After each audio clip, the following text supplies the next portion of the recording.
Hi everyone, Janet McMordie here. Before we get to this week's episode, I want to tell you about a phenomenal podcast that is out there as well. The Firecracker Department is a podcast that dives into honest conversations with women and non-binary folks in the entertainment industry. The podcast has now spawned an international community of women and non-binary artists encouraging each other to take creative action. The podcast is hosted by award-winning actor, improviser, and comedian and friend Naomi Sinikas from Second City and Mr. D. In it, she talks to fellow actors, writers, and producers and gets the skinny on their struggles, successes, and everything in between. Deep, funny, real conversations that make you feel like you're having a drink with one of your best friends. Alcoholic or non-alcoholic, whatever's your poison. Guests include Mae Martin, actor-comedian from Feel Good and I Have Nothing, Joe Vanicola, the Emmy Award-winning actor from Street Legal, Being Erica and The Expanse, award-winning singer-songwriter Jan Arden, and Kay Cannon, the writer from New Girl and 30 Rock. Find the Firecracker Department wherever you get your podcasts and give them a follow. And now you can see the interviews on the Firecracker Department YouTube channel. Definitely check them out and let's support Canadian content, Canadian podcasts, and especially those by Canadian women and non-binary folks. Go over there and support them. Now, on with the show. Hi, everyone. Welcome to another episode of Second Act Actors. I'm your host, Dr. Janet McMordie, and I'm still a medical doctor, simultaneously trying to pursue a career in acting. My guest this week is Charlot Daysh. Now, I guess technically Charlot is considered a first act actor. She's been acting ever since she was a child.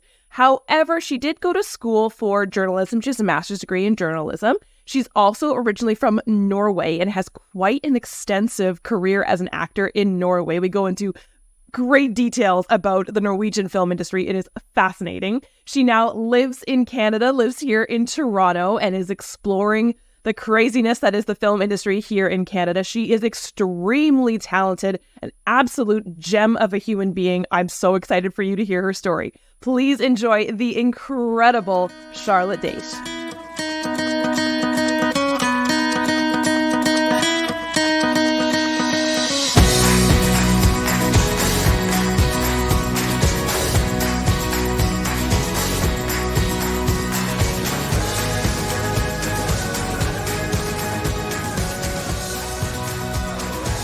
Tell me your story. You have been an actor your whole life, yes? Mm-hmm.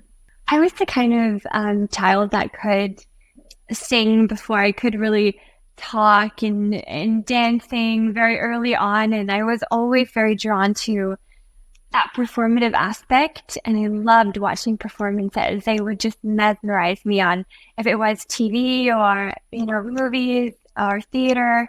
I was able to convince my parents to let me audition for a musical that I was too young to audition for. I was 4.5 years at the time, and the age limit was 6. And somehow the producers let me audition anyways, and I ended up getting the part. And that was my first job, like my first professional job. And I went on to acting in musicals for almost a decade. So that's how it all started for me. It was the same theater group that I kept on working with. So I just got really lucky to get in early, and I learned so much. So for me, I certainly learned by doing because, as a child, they taught us a lot while we were rehearsing for the musicals and all of that. But it certainly was just kind of being, to some extent, thrown into it and just absorbing everything and learning as I went. Now, did you go to theater school? Did you do formal training? I went to New York and did a semester there, and I did theater training there. And then I did in Norway different classes and workshops and stuff like that. But I didn't do a full degree in theater. So when you got this musical, was that while you were living in Norway? That was while I was living in Norway. I lived in Norway my whole life. I was born and raised there up until 4.5 years ago when I decided that I wanted to get some international experience and kind of dip my toes a little bit outside of Norway and see, what that could look like. I come from a very small town in Norway. Well, not very small, but it's relatively small. And there were just not as many opportunities there. I also lived in Oslo for a while where there is a lot of, there's a lot of stuff shooting there. So that was better for me. But I was hungry to explore more. And I've always been very drawn to traveling and, experiencing more of the world. And Canada was actually very easy to get a work permit to. So I decided to just come here for a summer. I got an agent. I flew over first and had some meetings with agents.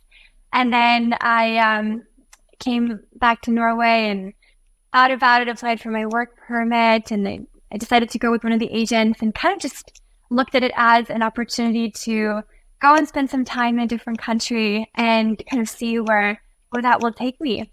And I never intended it to be permanent. Here I am 4.5 years later.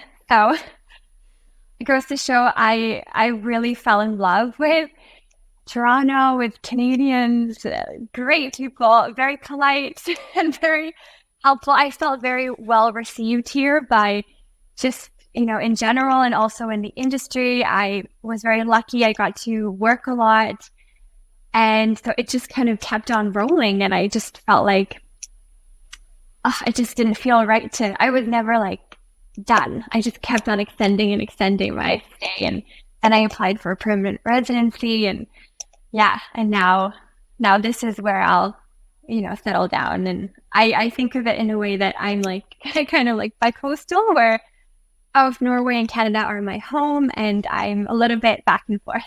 Can you take me back to when you were a kid? And I know you were 4.5 when you started, but did you ever feel from your parents a push towards a career that was not acting?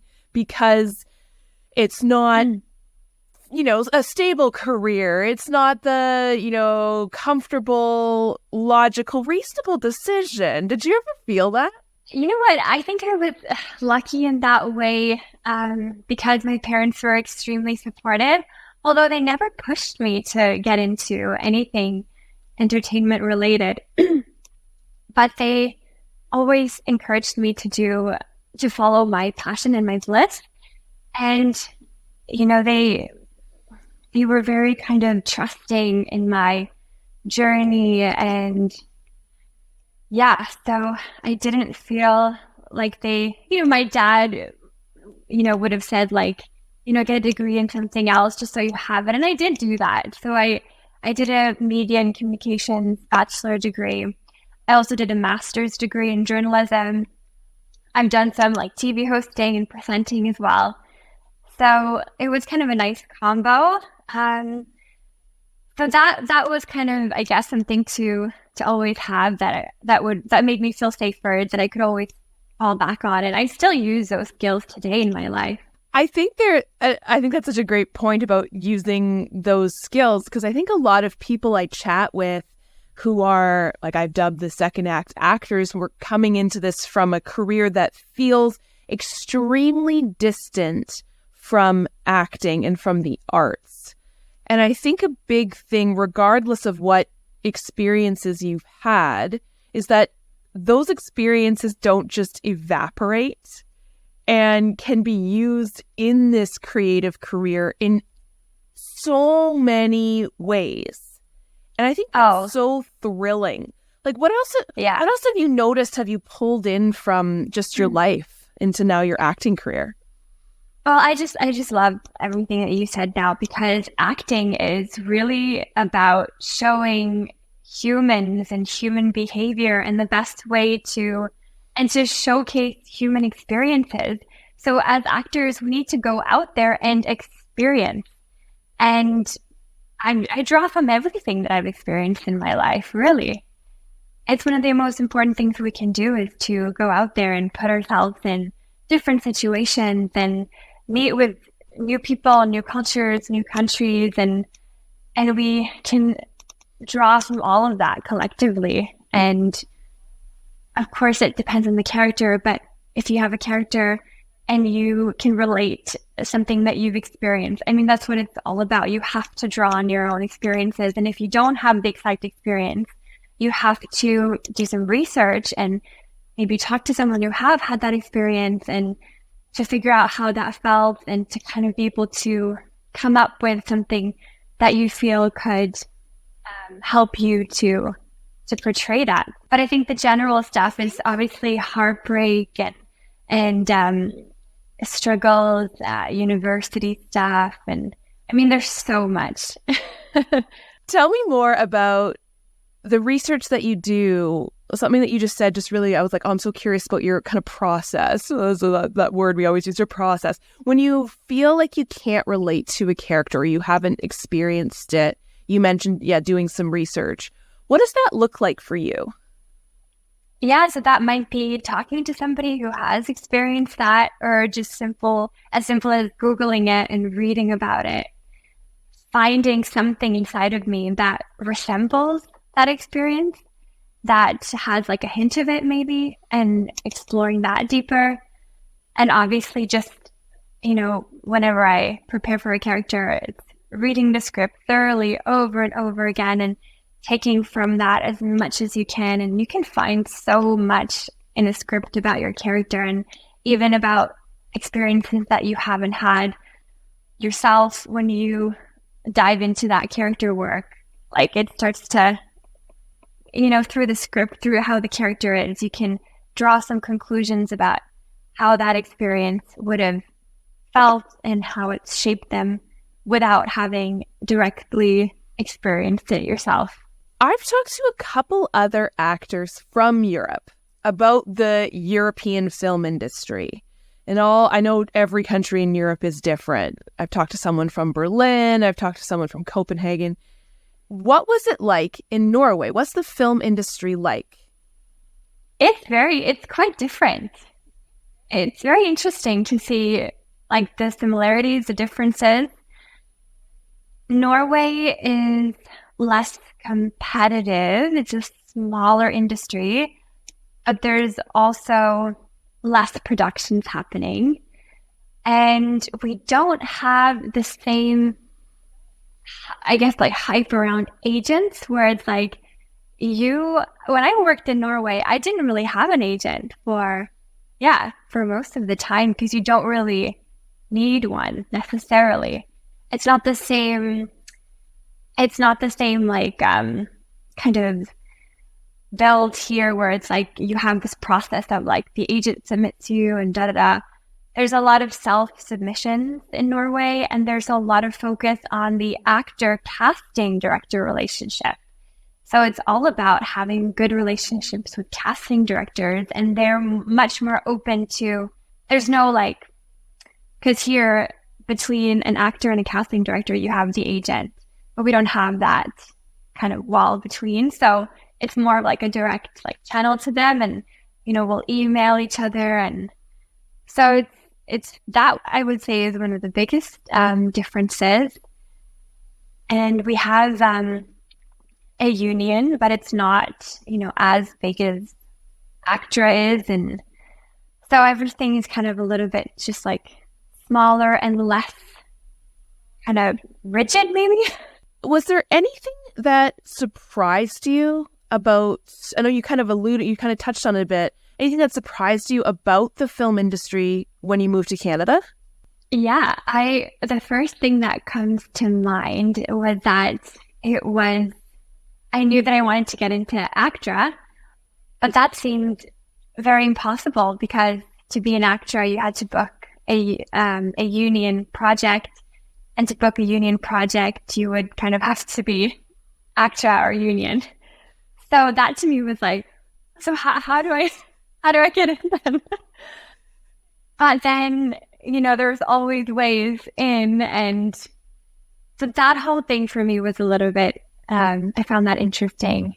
And the whole like, if you're union, then you can't do any non-union stuff. Like it's not as strict in Norway.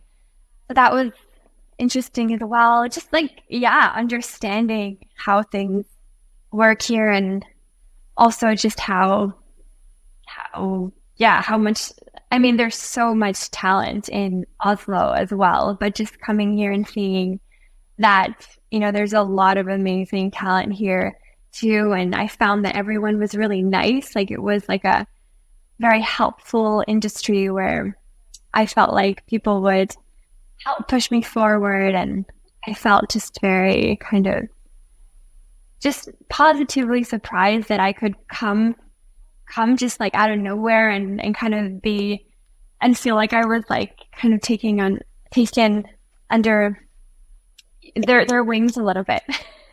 Did you have mentors when you came here? Like, what was that like? I'm just trying to envision like coming into Toronto. It almost is exactly like second act acting, right? Like you are coming in not knowing anyone in the industry because you came from a different country. I came from not film. What was that process like to build over the last 4.5 years for you? Yeah, you know what? I came here and I didn't really know anybody. And I was lucky because I had experienced that before. I did my bachelor's degree in Australia.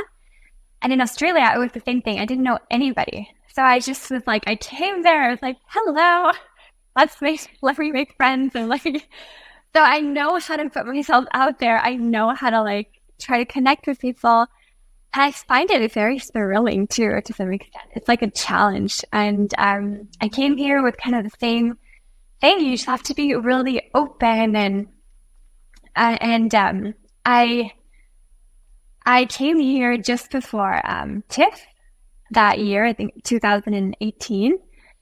And I was able to, so my roommate that I lived with, she knew an actor and we kind of connected and we were able to find some events to go to during TIFF. And then from there, I made a lot of connections, friends. And that TIFF, I just kept being invited. Like from going to one party, I was invited to another party and then another party. So I literally just like gave it my all and just like was out and talking to people the entire time. And that was really one of the things that helped set me up here. It was good timing and I was lucky, and I just have kept building on my network. And you just have to start somewhere and just build on the things that you have and just kind of one step at a time. And you don't need to like know it all or know everyone right up to bat, right? It's just about building. I think there is a big misunderstanding. Maybe not misunderstanding is not the right word, but I think there's a big almost a fear even, I think, for those of us who have gotten into this industry later on in life, that we feel like we need to know it all now and fast because we're running out of time. Mm-hmm. Would you what are your thoughts on that? Because you've been so successful with your building of this and you're being able to connect with people. So there's kind of two things that pop into my head now. And it's for like the one side is that I think in general, you should always live in a way that you don't think that you have time, like do it now.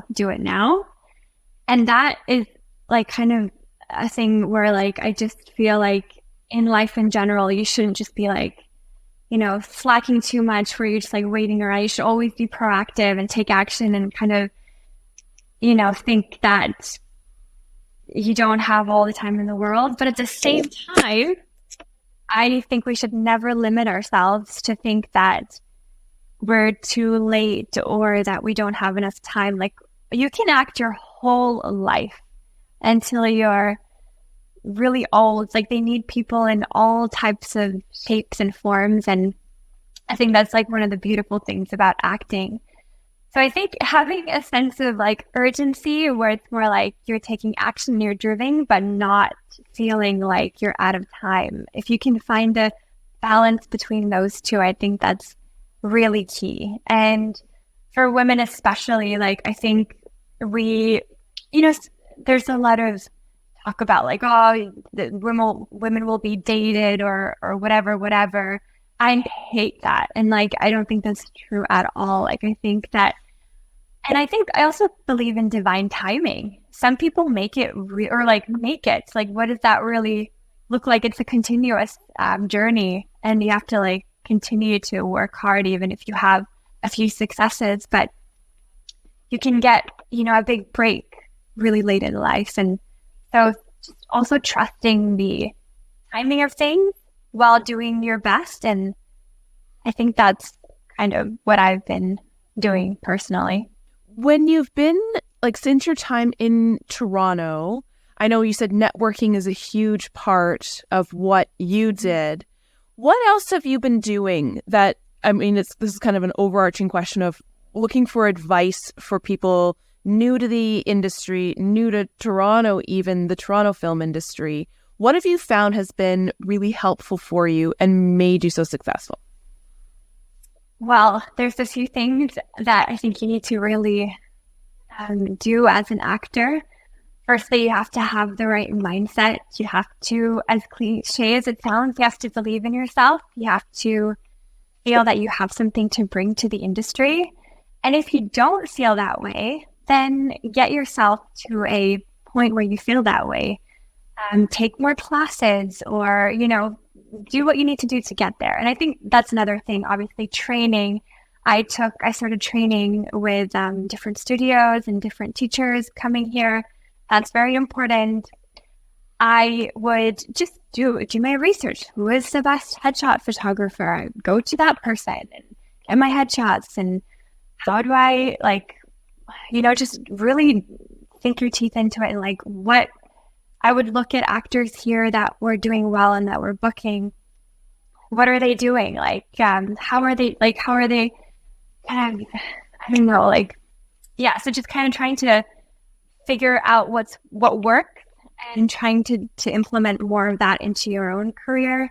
And going out, networking, putting together a good show reel the best that you can. You got to work with what you have and build from there when it comes to clips.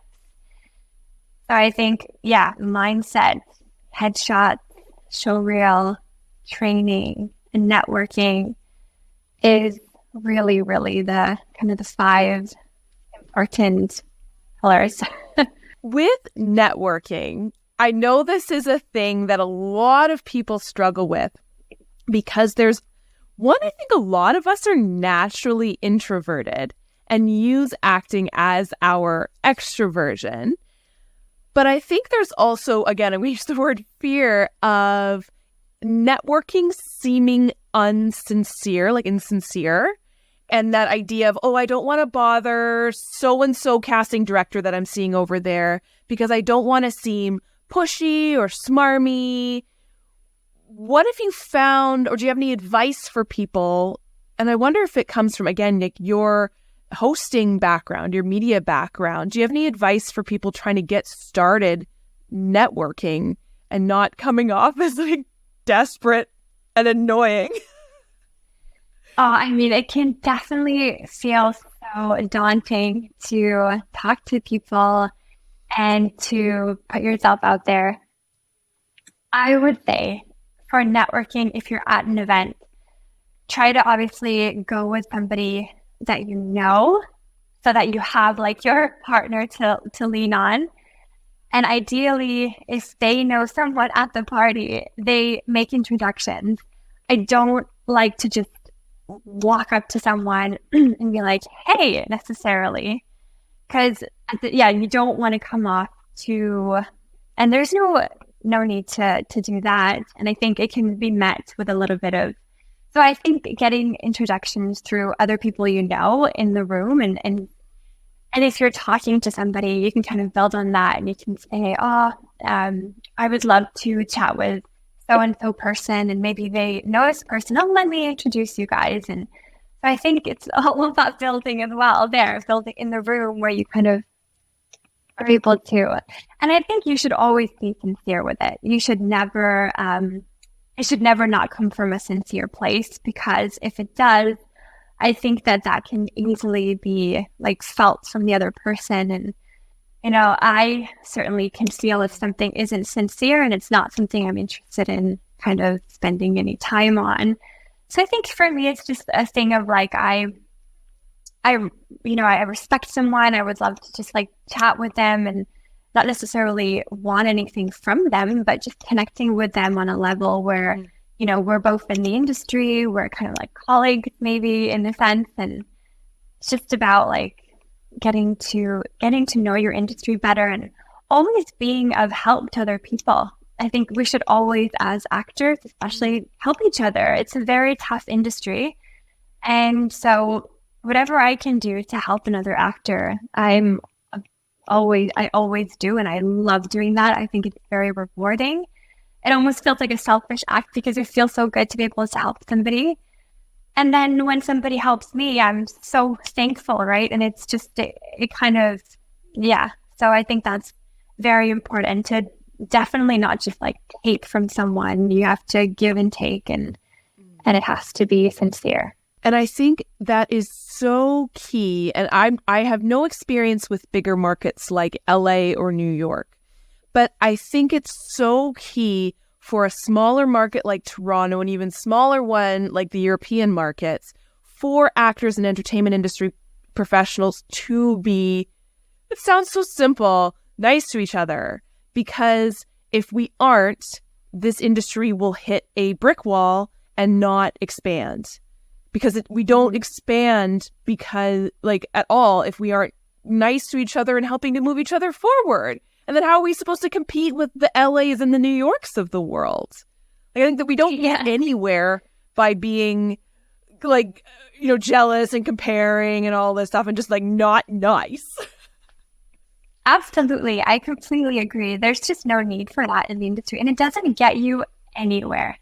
If you're someone who's jealous of other people, you're only hurting yourself. You really are. The better thing to do is, if you see someone who is doing what you want to do, is to be happy for them and to take it as a sign from the universe that she can do this and I'm seeing her doing this. The universe is showing me this. It means it's also possible for me. And we're not necessarily competitors. Like, every role is so unique, and the right person is going to book that role anyway. So it's like, we don't need to have that kind of like, it doesn't need to be like that. One of the coolest things I ever learned was exactly along the vein like what you said about the right person will get the role. So if you don't get the role, it means that you were not the right, obviously that we weren't the right fit, and the movie would not have been as good.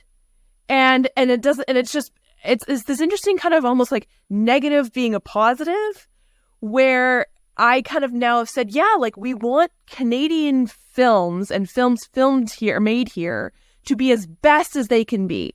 If I book the role, it's going to make that movie so good. But if I don't and someone else does, it's because she or they are the thing to make that movie that much better, and I'm not. And that's fine. Mm-hmm. And that's actually great. Yes, exactly. So whatever is best for that project, right? Like, wanting whatever is best for that project and however that looks, and trusting that, you know, the right parts will find you. And I think just not being so kind of like desperate about it, like having other things in life that inspire you and that fulfill you, and not feeling like acting is the end all be all, because I think that puts a lot of pressure on a person. It's an extremely difficult industry to make it in, and most people don't. And it's just a lot of pressure to put on yourself to say that, like, I have to make it as an actor or else. I think that you can define yourself as an actor, but it shouldn't be like the end, like I said, the end all be all. Like, you're a human being. You have other passions and interests that are just as worthy and beautiful, and just kind of having more of like a relaxed thing about it, where you're obviously always doing your best, but not being so hard on yourself. And I think that is where, so I think a lot of us put pressure on the acting to be the financial, to rid ourselves of the financial stress of life. And I think that's where I think it's important to have, I hate the whole like side hustle, side gigs or whatever, that I think hustle culture is pretty detrimental, especially for women. But I think if there's a way to take financial pressure off acting, and I don't want to speak for everyone, but this is speaking for me. If I can take the financial pressure off booking and saying, booking this commercial, I don't need it to pay my bills, that for me frees up the creativity and takes that load of bricks off my back and allows it to be more playful and more fun. And I know absolutely. People, like, they can't do that. Acting needs to be the be all end all, and that's fine. But yeah, it sounds. Are you the same? Is that similar to you? Well, I think it's very important to be in a secure financial place and to not, to have acting as the only source of income, unless you're, at the top, is probably very almost impossible, right? And unless you're booking very, very consistently, that's not a good idea. Like that could be pretty bad for somebody, right? You have to set yourself up in that aspect too. I run a media agency. When I'm not acting, I run that agency. I have a team that helps me so that it doesn't take away from my acting. And I think that's key, to find something that is also a source of income that doesn't take away from what you can accomplish as an actor and how much you can give to that part of your life. I think that is key. So that has worked really well for me. I also do a bit of songwriting. I sing here and there. And so you have different sources of income, and I think that's very important. And I certainly encourage actors to do that. And like you said, take that pressure off. Do you have any favorite moments on set, on stage, from your time as an actor? Oh, so many. I feel like stage is my happy place. And I love every second of it. I really do. It's hard to pull out some moments. There's been so many. I feel like there's just this magical thing about being on set for me. And it just makes me feel so alive. And yeah, it's not even just like when you're actually doing the scene. It's like everything just coming to set, like hair and makeup, like running lines, like all of it. I would say though, when I was in Norway, there was a soap opera there. It was Scandinavia's longest running soap opera. And like the whole of Norway watched it. And my grandparents especially were like huge fans. And then it was like such a magical thing that happened, because I just got a phone call from the production offering me like a part in the soap opera. And I just couldn't believe it, first of all. And then it wasn't a huge part, but it was significant. And I had lines, and it was a recurring guest star. And I just remember coming on set, and I just felt like, I think that was definitely one of the moments that was like the biggest for me, because it just felt like such a gift from the universe. And then, because I was also just thinking about like how my grandparents would feel when they saw me in it, and just seeing their faces when I told them, like, I will never forget that. It was like the most beautiful thing. And it was just so, like, the whole thing was very meaningful to me. So yeah, they were very proud, and it was just it was a blessing. That is so special. And then the cool thing I love about film and TV is that it exists in the world for eternity. And you have that story, and you have the footage, yes, but like that story and that connection with your family and your grandparents, and that gives me just the best warm fuzzies. Yes. Oh, that's so nice. Is there anything you're looking forward to coming up this year? I have recently joined ACTRA, finally. It took a little while to get in. So Congratulations! Thank you so much. Thank you. So I'm really looking forward to this new chapter in my career, and it just feels amazing. I'm excited to to audition for more union stuff. I still auditioned for union before, but it's just a different kind of thing now. And yeah, so I'm excited for that. Awesome. And any cool projects coming up? Yes, I have 2 films coming out this year that I did last year. So the first film I did was Finding Odera by Charles Daysh. And it's a beautiful love story that takes place in Toronto and Lagos, Nigeria, that kind of brings together the best of both worlds. And I had so much fun filming this movie. I got to experience more of the Nigerian film culture, and Nollywood is a huge industry in Nigeria. And I learned Nollywood, yeah.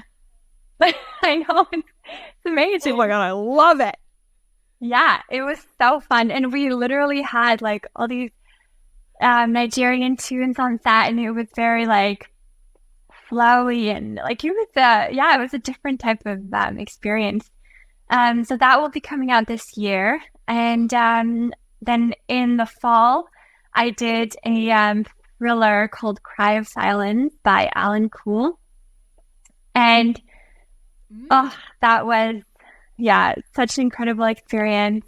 Loved, it was very immersive. We shot the whole thing in St. Mary's. They rented out a whole hotel there, which we all stayed at for the entirety of the filming. And we got like so close in that time. It was like, I felt like I was at like a camp. It was so much fun.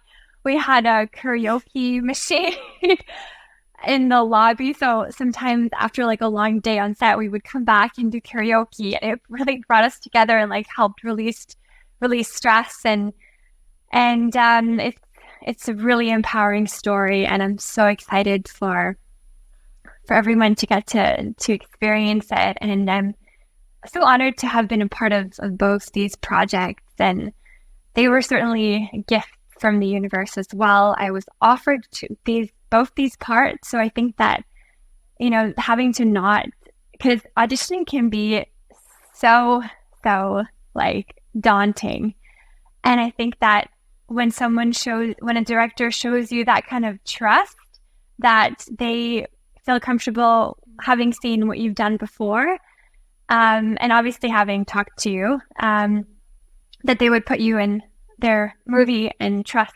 that without seeing an audition. I just feel like that is, to me, that when someone gives you that level of trust, it was just the best feeling. And I always give it my all. But these 2 movies were very special to me for that reason. And so I'm really excited for the release of those. Oh my gosh, congratulations. Those sound like incredible projects. Wow. I'm so thrilled for you. That's so exciting. Thank you. No, were one of those your union credit? Are you allowed to talk about what you booked union? Yeah, no, they were both non-union. So I think that's also why I feel like I trust like divine timing, because if I had gone into the union earlier, I would not have done those 2 leads in those 2 movies. And I think that I would have never wanted to be without them. So I think there's a reason for everything. The union project was a film, Stealing Vows. And that's another movie that might be released this year or next year, hopefully. So it's still in post-production, but that's also an incredible project that I'm very, very excited about. And I play a singer in that movie. And that's kind of what helped me book the part, because I had that skill. And I remember, you know, years ago, a few people told me that if you can do something different, like if you can sing or if you can play an instrument, like that's something that can get you into the union. And it's like a competitive advantage that can help you book one of those projects, because they're looking for something specific, like someone who can sing and play the piano, for example, but who can also act and fits the part. And then it's easier for them to justify why they need to bring on someone who is non-union. Yeah, that movie I did years ago, and I ended up not initially getting the union credit for it because my PR card, permanent residency, was still processing, and it was delayed quite a bit because of COVID. So I was devastated at first, and then I eventually was able to have more talks with ACTRA, and also because of my Norwegian membership to the union there, they when I got my PR card and when I kind of went back to them with everything, they said that they would accept me. Do you have any final words of wisdom or advice? Oh, I would just say take care of your mental health, because as an actor, you know, you're going to deal with a lot of rejection. It's better to just get used to it and to not take it personally and to just build yourself up on a daily basis. And taking care of yourself physically, mentally, and spiritually will greatly benefit your career. Acting is much more than just having the skill of acting. It's a business. So also having a bit of that business mindset and kind of looking at it as a collection of things that needs to be in place, and trying to do your best in all the aspects that you need to be making progress in, I think is very important to not just like, for instance, like, don't just take acting classes and think that that's going to be what gets you to where you want to be. Like, do all of the things collectively, and don't even sit there and wait for your agent to always give you auditions or auditions. You need to be proactive. You need to take charge of your own career and go out there and try to find projects yourself and connect with people and work alongside with your agent. Like, you're a team here, and it's not just for them to submit you for stuff. There's so much more to it than that. So help your agent out like they're helping you out. Such good advice. Such good advice. I remember somebody saying to me, and it makes so much sense, your agent makes on average 10% commission. So you need to do 90% of that. The work that you have to do is 90%. They shouldn't be doing that. They're doing the 10% of the work of you as an actor. You need to do 90%. They get 10% of the commission. You get 90. So put in 90%. Put in 100%, 110% as an actor. I feel like unless you really give it your all, like, it's not gonna, like, it's too competitive. It's too hard. Like, if you're not willing to give it your all, I would say don't give it anything. Then it's not going to be worth it for you. And when you get that audition from your agent, you take that seriously and you really give it your all and you deliver. We have so little control as actors, so that's why it's really important to control what we actually can control. We can control the audition that we deliver. So focus on that. And once you've delivered it, there's no need to worry about it. It's like you're just releasing it to the universe. Whatever happens, happens. It's out of your control. And if you get it, amazing. If you don't, that's totally fine. That's a stepping stone. You're building a relationship with the casting director. And every audition is an acting class, right? It's like training for you. So just always trying to find the positive in things and looking at them in a constructive and optimistic way.